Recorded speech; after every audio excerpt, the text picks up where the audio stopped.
Afternoon, everybody. It's late afternoon on May the 6th, the day after the MOT.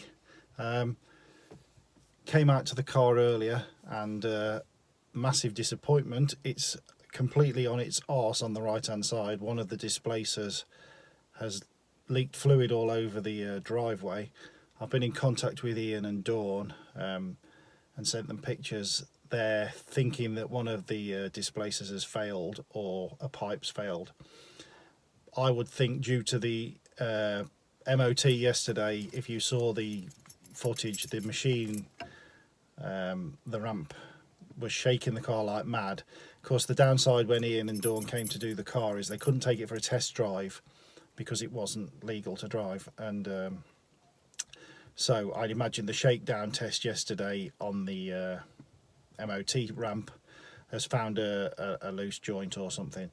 In fairness to them, I sent them pictures. They messaged me back within seconds and said they'd come out and sort it. Originally saying next Tuesday, but then they've re-messaged me and said they'll come out tomorrow. So fingers crossed for me, it's a fault at something they've supplied, because obviously if it's something pure fluke that's gone on the car, like a pipe that they haven't touched, then I'll have to pay for that. So yeah, I won't upload this footage until the fault's been rectified, because I don't think that's fair. You know, it certainly doesn't seem it's their fault. I've got no complaints with them, but it's just highly annoying that, you know, one day after getting it road legal, we've got a failure. So I'm just going to add some footage to this, and then when I upload the video, it'll all make sense. Catch you later. Right, so normally this is where I'd be working on the car. There's the gate and the garage is there. The motorhome is now in the place where the car was when I was outside. So earlier I cut the grass and walked up here with the grass box. Saw the corner of the Allegro and thought that looks a bit low. And then you can clearly see that this side is completely, it's on the bump stops there. But the passenger side, I don't know if you can see because of the sun, but the passenger side is at perfect height. So yeah, quick lie underneath, and I'd put a tray under to catch any oil leaks. And you can see there that the tray is full of hydroelastic fluid. So like I say, they're going to come out and rectify that. Do you want to close A to start with? A's closed. Let's just put the fluid in, I can't.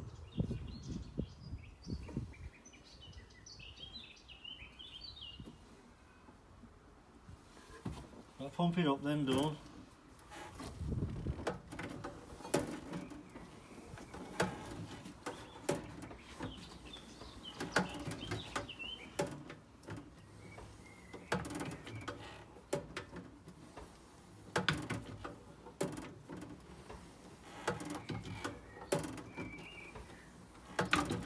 Now the unit's alright. Wonder what's got to happen there with the. I wonder if the valve's failed, where just the valve under the bonnet just.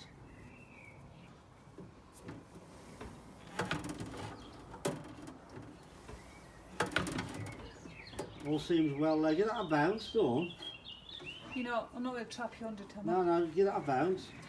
Does that feel alright? Yeah, there's gas in there. Yeah, and there's no leaks on the unit, nothing. You're going to check the rear? Oh, I wouldn't have thought it was the rear, but I'll have a look though. We brought a rear in case. We brought everything. There's a touch, it's not much this time.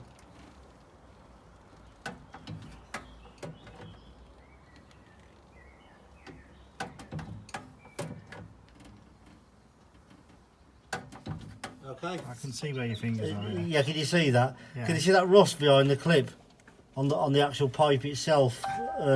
That's the problem, you see. That's what can happen with them. Right, but this one isn't. There is some rust behind the clip, but I can't see any fluid leak in there. No. But sometimes it's a good idea to pull the clips back and give the pipes a bit of a sand and put something on them. Right. Because they can rust badly behind there. And you can get a pinhole sometimes. Yeah. And that's all it is. That's just enough to, like, over time for that to leak. But I've obviously wiped that and I can't see anything coming out. Like I say, sometimes it doesn't spray out like you'd expect. It's like when you pierce your finger and you just get a little blob forming. Yeah. But there's it seems all right there. I can think it was. Yeah, I mean, it definitely wasn't that far back because No, that tray was up here. Did it have anything? If anything, it was either the valve, which I think it was, or Yeah, like you say. there's a pinhole in the pipe under there, but it's not leaking at the moment. Yeah. I don't want to bend that clip back too often because they don't stand much bending. No, like I say, and also if you think about it, it had still got a load of fluid in when we actually first changed them, hadn't it? Yeah. It was just the gas that had gone. Just the gas, yeah, just the gas. So it would make more sense, I guess, that That the valve was the leaking. valve, yeah. 'Cause like I said, the other favourite point, if it's on the front, but once again, in the tray it was in the wrong position, because the fluid was over here, wasn't it, where the valve was, where in the tray. Yeah. Sometimes that leaks, but then there would have been staining down the displacer, wouldn't there?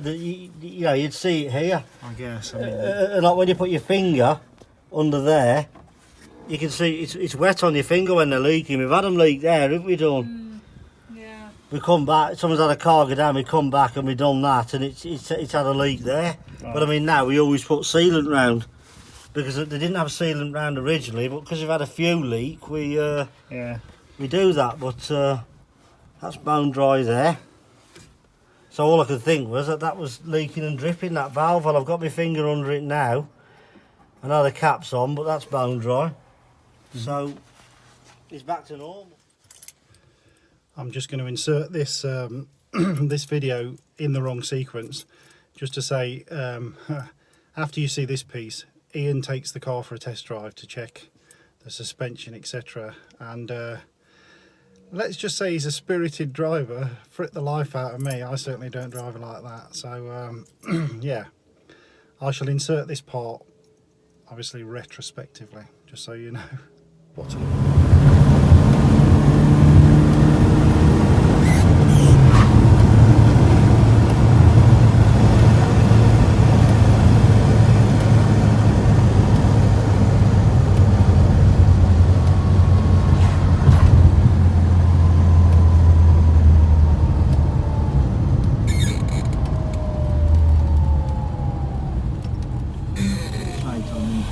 Yeah.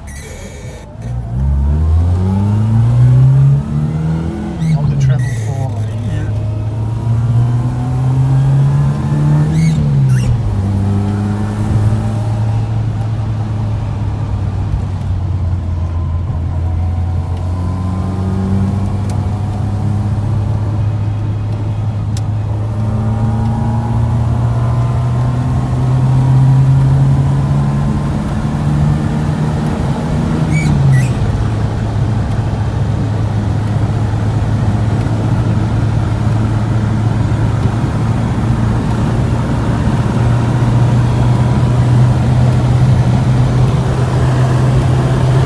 Bloody hell! They got in there. It doesn't hang about, I'll give you that.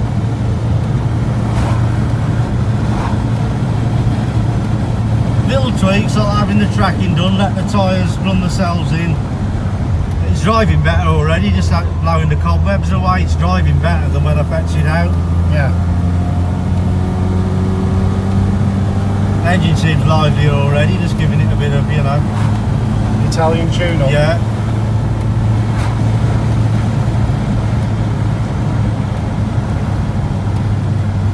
You have a lot of fun in this, I tell you. I would not be as confident as you though. No. And I've done the work on it, so you watch what you're doing. No, I'm used to it.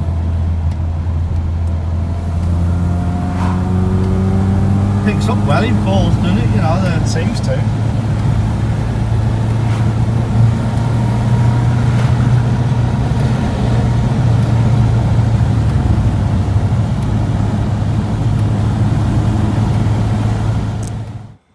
Right, I'll try and show you what Ian thinks the problem was. Got to be very careful. The bloody engine's roasting out. He's thraped the tits off it.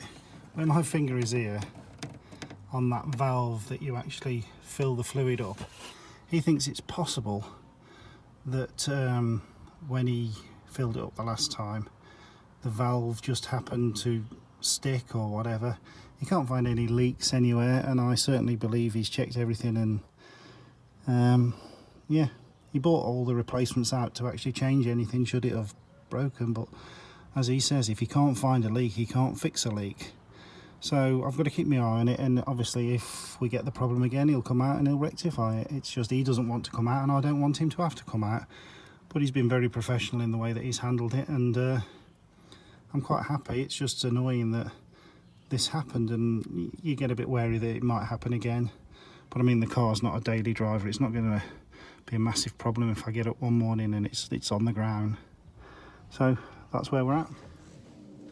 So for the purpose of this video, I'm now going to the shop. Okay.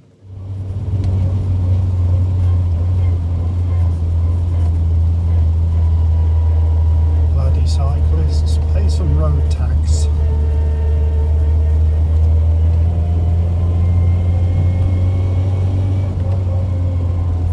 It's gonna have them then, nearly.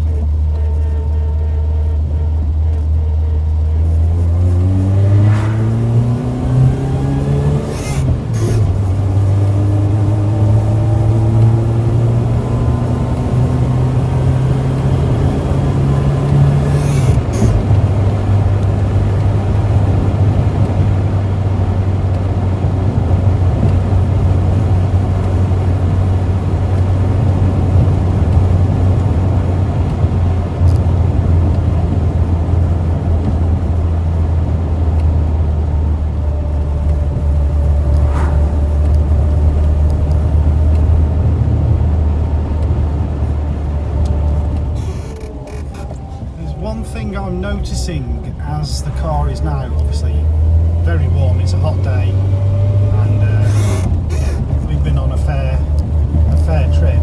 It's a bit juddery, kind of like in a fuel starvation way. You can perhaps hear that there, hesitation. Obviously I don't think the fuel lines are a problem. I suppose there could be a blocked jet or something, but you can hear that clearly. Wasn't doing that when Ian was driving. Can only assume it's something to do with heat or fuel. Doesn't feel like it's going to cut out at any time, famous last words.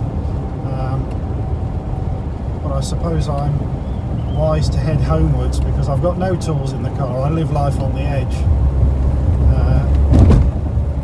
You know. And even if I had any tools, there's nothing I can do. Stupid petrol cars with carburetors. Yeah, I mean, up this hill now we're juddering. If I change to third, you can hear that.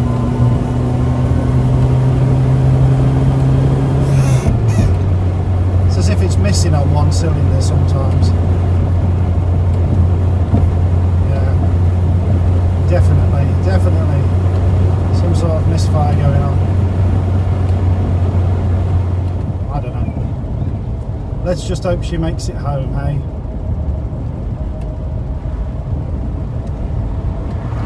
The shame of ringing the breakdown company would be too much.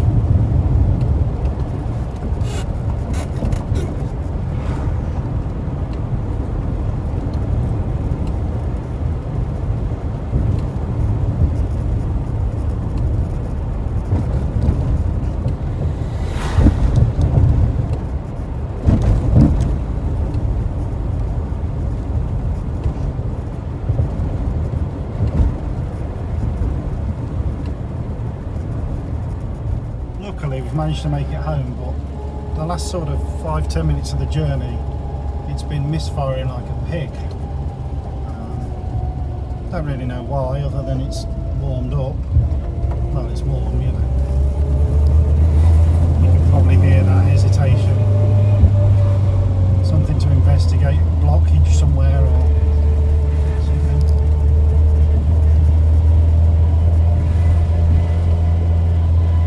Certain issue as well is when you turn the car off, it's running on as well, so it could be a timing issue. I'll try and show you that when I pull up on the drive.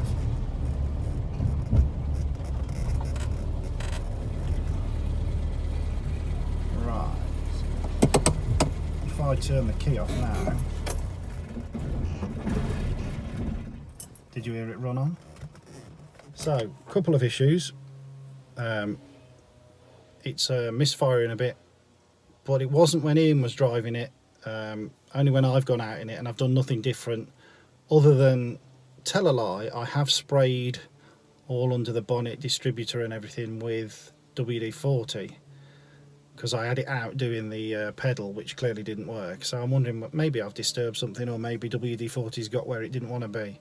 Who knows? But the car didn't conk out, but it was just misfiring and making me go 2 pence, 10 pence for a bit. But we've got home, that's the main thing. I guess to check it tomorrow when it's cool, see what happens. So yeah, bit of bonus footage today, what with driving about and getting the suspension regassed again. Fingers crossed it's sitting normally in the morning. So I'll catch you on the next video.